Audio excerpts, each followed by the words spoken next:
Bienvenidas y bienvenidos, gracias por estar aquí. Nos sumamos a esta cobertura especial de CNN por Matthew, este fenómeno, este huracán Matthew, que puede impactar 2 veces Florida, según los informes que hemos estado siguiendo de cerca. Este huracán Matthew, que está generando una enorme inquietud por su fuerza y por su trayectoria. Vamos a hablar obviamente del tema, estamos sumándonos, como digo, a esta cobertura especial. Le agradezco mucho que esté aquí en nuestro estudio de CNN en la Ciudad de México, al doctor Michel Rosengaus, que es consultor privado en hidrometeorología. En su momento fue coordinador general del Servicio Meteorológico Nacional, y te agradezco muchísimo que estés aquí, doctor, para hablar de esto. Bienvenido, buenas noches. Es un gusto.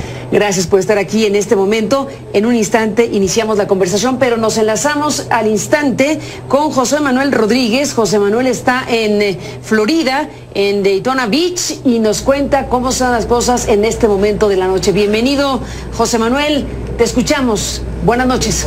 ¿Qué tal, Carmen? Muy buenas noches, gusto de saludarte cuando son apenas las 11 de la noche con 2 minutos. Estamos justamente a la espera de que se sientan los primeros efectos acá en el condado de Volusia de lo que va a ser este huracán, probablemente categoría 3 o 4 según algunos modelos predictivos del Centro Nacional de Huracanes y del Servicio Nacional de Meteorología, y sus efectos que pueden llegar a sentirse con vientos de hasta 200 kilómetros por hora o incluso más. Ha habido una evacuación masiva, 1,5 millones de personas han enfrentado órdenes de evacuación por parte del gobernador de la Florida, Rick Scott, pero evidentemente que no son obligatorias. Hay algunas personas, algunos residentes de las áreas costeras que han decidido desafiar esas órdenes. Lo cierto que también es que hay 3.500 miembros de la Guardia Nacional que están asistiendo a las fuerzas de orden para cualquier eventualidad. 7.000 empleados y funcionarios de Florida Power and Light también. Hay 3 aeropuertos cerrados, Orlando, Fort Lauderdale y el aeropuerto de Miami, en que en Miami se ha registrado Matthew ha llegado con fuerza de tormenta tropical, evidentemente mucho más debilitada, porque se espera que haga ingreso al centro de la Florida en horas de la madrugada de este viernes, y también hacia el mediodía podrían sentirse efectos de este huracán de categoría 3 o 4, con vientos muy fuertes que podrían causar muchos daños. Y por eso el presidente Barack Obama ha firmado un decreto de emergencia en 28 condados para que justamente en caso de haber daños severos como se proyectan que puedan haber en un huracán de esta envergadura, Carmen, ciertamente que los residentes puedan optar a ayudas federales en caso de que se lamenten muchos daños materiales. Lo importante son las vidas, la vida humana, y es por eso que las autoridades han venido insistiendo, Carmen, en que las personas deben mantenerse, los residentes deben ir a lugares seguros, pero ya es tarde para salir. Aún no, algunas personas podrían incluso evacuar áreas costeras, pero ya el que evacuó, y el que se quedó, pues bueno, se ha quedado. Estamos esperando los primeros efectos. No se han sentido todavía, Carmen, grandes vientos acá en el condado de Volusia. Estamos alrededor de 1 hora de Orlando para que la gente tenga alguna ubicación geográfica donde se encuentra Daytona Beach. Y lo cierto es que, bueno, seguiremos monitoreando lo que pase. Todavía no hay vientos importantes ni lluvias importantes, pero se espera que después de la medianoche, hora estándar del este, comience a sentirse las primeras bandas frontales del huracán, que van a traer evidentemente que vientos bastante sostenidos y lluvias muy fuertes, Carmen. Lluvias muy fuertes. Estamos a la espera de ello, desde luego. Déjame preguntarte sobre el tema que mencionas, aquellos que han desafiado las indicaciones de las autoridades. ¿Se tiene idea de qué volumen de personas han decidido quedarse en sus casas? Sin saber, Carmen, pero si tuviéramos que de alguna manera estimar, podría ser casi 1 de cada 10. Eso es lo que hemos hablado con las autoridades, al menos acá en Daytona.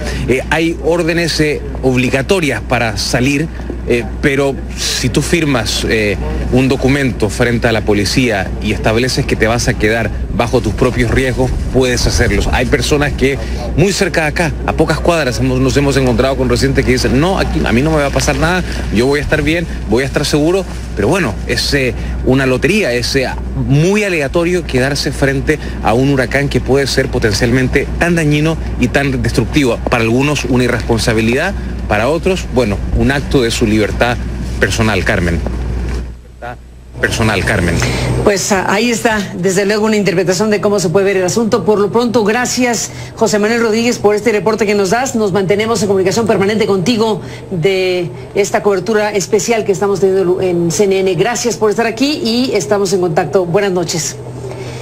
José Manuel Rodríguez en Daytona Beach, Florida.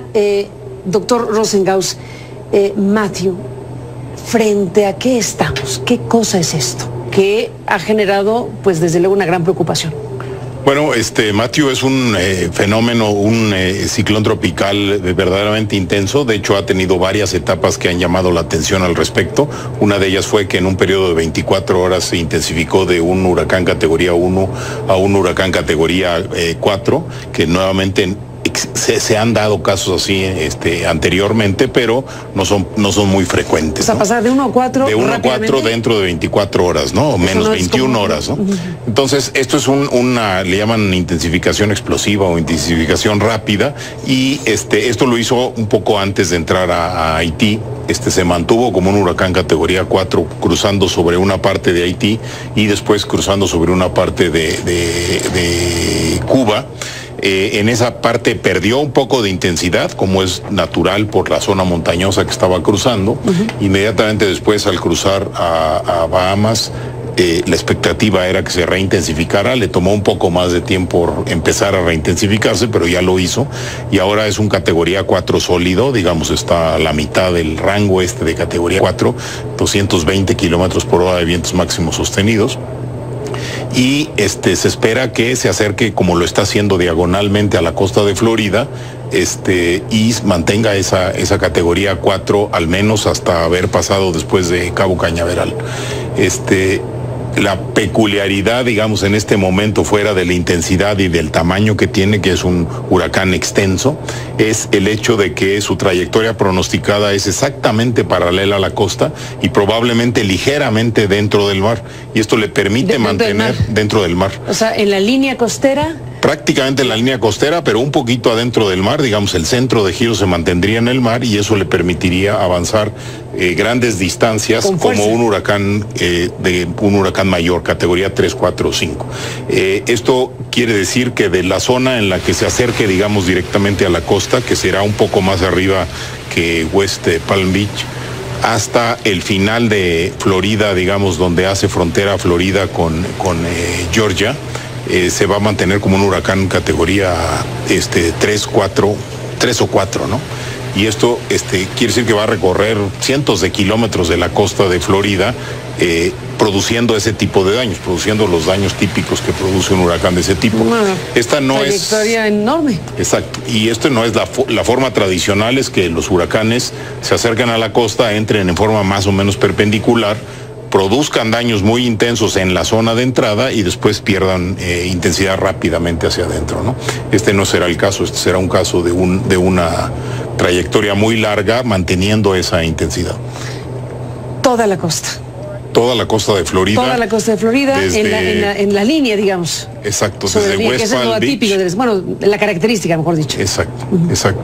Y terminando Florida, aunque va a haber perdido algo de su intensidad, va a seguir produciendo lluvias. Es muy probable que las lluvias más fuertes se vayan a dar digamos, pasando la zona de Florida, quizá hasta Carolina del Sur, y después las características meteorológicas que tienen ahorita los flujos atmosféricos harían que girara hacia la derecha. Y algunos modelos indican que podría volver a ser prácticamente lo que llaman un loop en inglés o un bucle en español, que no me gusta mucho la palabra bucle, pero bueno, que te da la idea de un giro, ¿no? Un giro que podría llegar a acercarse nuevamente a Miami. Los modelos indican que si se vuelve a acercar a la zona de Miami después de dar toda esta vuelta, lo haría como una tormenta tropical, no como un huracán. Pero todavía estamos un poco... Una segunda pasada ya sobre lo que habría pasado antes. Exacto. Inclusive existe la posibilidad de que pase al sur de Florida, entre al Golfo de México e inclusive se dirija a alguna zona de tierra mexicana, ¿no? Como una tormenta tropical por el momento. Estamos un poco lejos de eso, pero es una posibilidad, ¿no? Es una posibilidad. Dentro de los informes que CNN ha estado dando a su audiencia está esto que mencionas: el huracán Matthew podría girar y regresar a Florida de nuevo después de tocar tierra esta semana, según indican modelos de pronóstico, que es lo que estás mencionando. El primer impacto al centro de Florida será más peligroso. Podría tocar tierra en Florida en la mañana del viernes como un huracán categoría 4, según las más recientes proyecciones. Las autoridades le han pedido a más de 2 millones de personas que abandonen sus casas en las costas de Florida, Georgia y Carolina del Sur. Se da por sentado que será el más fuerte y el más peligroso el primer toque. Eso parece ser. Nuevamente no queda muy claro si va a incidir en tierra o va a pasar tan cerca de tierra que desde el punto de vista práctico sus efectos van a ser los mismos, ¿no? Es altamente probable que la zona en donde se presenten las condiciones más peligrosas sea la zona cerca de donde está Cabo Cañaveral o el Centro Espacial Kennedy, simplemente porque es una zona que es como un promontorio que sale un poco fuera de la línea costera, y ahí es donde probablemente se van a presentar en la madrugada de mañana las condiciones más críticas, ¿no? Ciertamente tiene una altísima probabilidad de rebasar vientos de 200 kilómetros por hora esa zona, y además de tener mareas de tormenta o sobreelevaciones del nivel del mar que, dado que es una zona muy plana, inundarían todas esas islas de barrera, ¿no?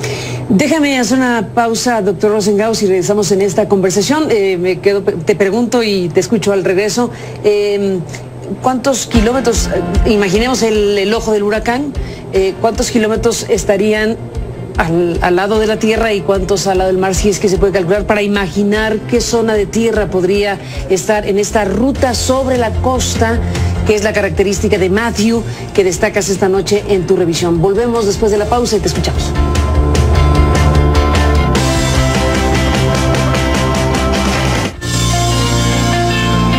Regresamos, doctor Rosengaus, en esta conversación. Antes de retomar la conversación de lo que nos estás explicando sobre Matthew, déjame comentar respecto a Haití, que ha sufrido serios daños este país. El Ministerio del Interior de Haití informó que suman 283 los muertos. Esa es la cifra que se da por parte del Ministerio del Interior tras el paso del huracán Matthew, que también dejó grandes destrozos en la infraestructura de la nación caribeña. El nuevo balance de víctimas se produce horas después de que el presidente interino haitiano, Jocelyn Privert, visitara la región suroeste, la más afectada por los efectos devastadores del fenómeno. A medida que pasan las horas, el número de víctimas fatales ha ido creciendo en esa zona, que resultó incomunicada por completo luego de la embestida de Matthew, que se apresta a atacar, como dice el reporte de la agencia EFE, al sureste de los Estados Unidos.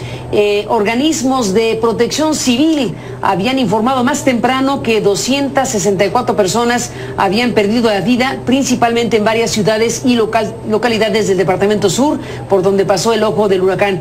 Bueno, hablaron de 264, ahora hablan de 283. Supongo que es muy difícil en este momento realmente tener la cifra exacta del número de muertos en Haití, pero es el informe que da el Ministerio del Interior. Doctor, te pregunté antes de irnos a la pausa sobre cómo describes, con qué información podemos imaginar lo que puede pasar. Este ojo del huracán que puede ir recorriendo, tomando un pedazo de mar, digamos así, pero recorriendo la costa de Florida. ¿Cuántos kilómetros se puede calcular tome este recorrido por la costa de Florida hacia tierra? ¿Cuántos hacia mar? Para imaginar qué puede pasar en toda esa trayectoria larga.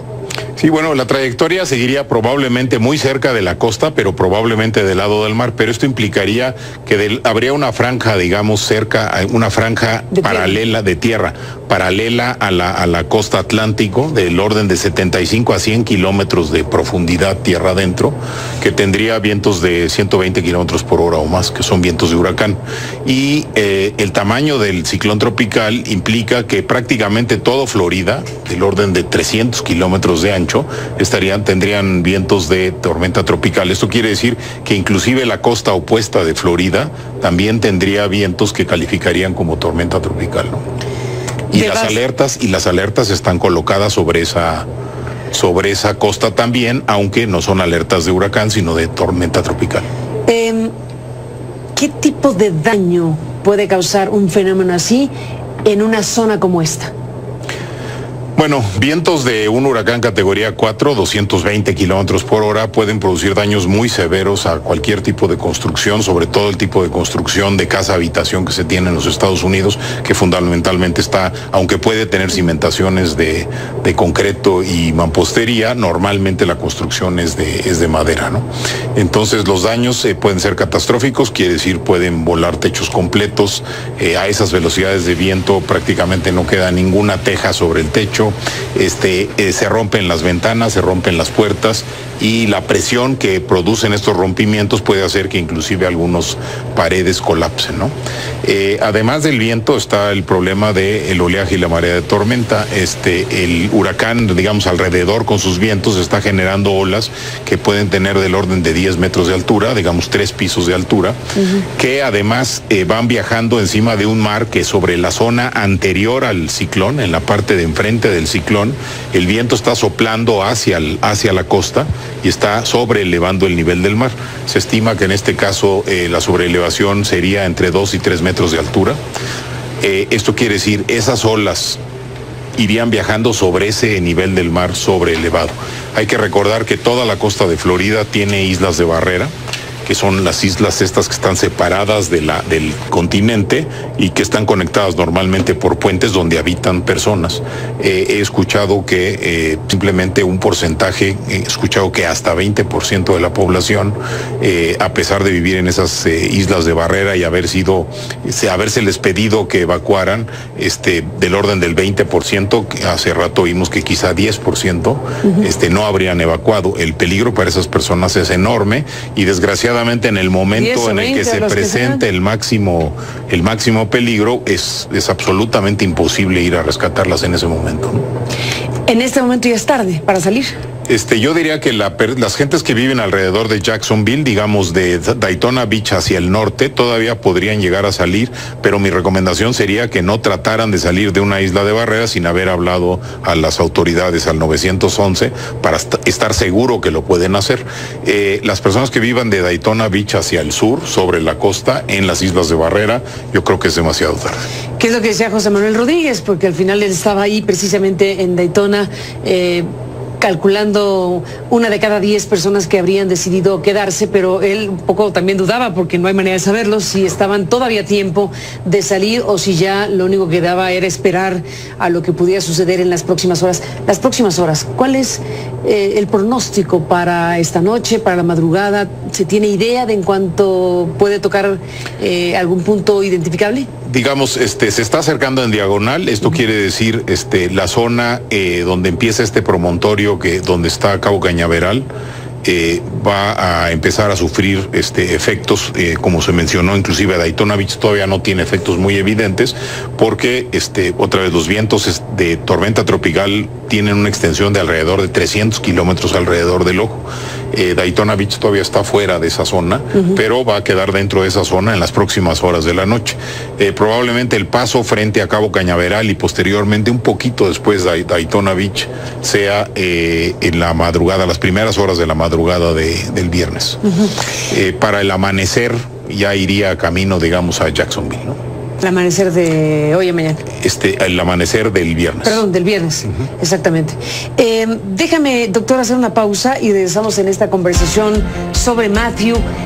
Agrego a lo que has dicho información de la Cancillería mexicana, que informa que los consulados de México en Miami, en Orlando, en Florida, en Atlanta, Georgia y en Raleigh, Carolina del Norte, han activado los protocolos de atención de emergencia ante la llegada del huracán Matthew a la costa este de los Estados Unidos. Están transmitiendo recomendaciones para que la comunidad mexicana se prepare para este fenómeno meteorológico. Así que pues esté en contacto con sus autoridades precisamente para este tipo de orientación en un momento como este. Volvemos en esta transmisión especial de CNN sobre Matthew esta noche.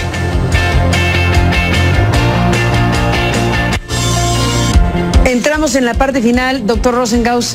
Bueno, ¿Con qué cierras este programa con tu conocimiento y expertise en la materia? ¿Qué se tiene que tener en mente en estas próximas horas? Para los que estamos observando a lo lejos es un tema, pero para quienes están más cerca de lo que va a pasar. Bueno, lo primero que hay que hacer es, dentro de las condiciones en las que uno esté en ese momento, si evacuó, debe estar en un lugar relativamente seguro. Si no evacuó, las condiciones van a ser muy críticas y lo importante es mantenerse lo más protegido posible. Esto quiere decir tratar, sobre todo en las islas de barrera, de no estar en un primer piso.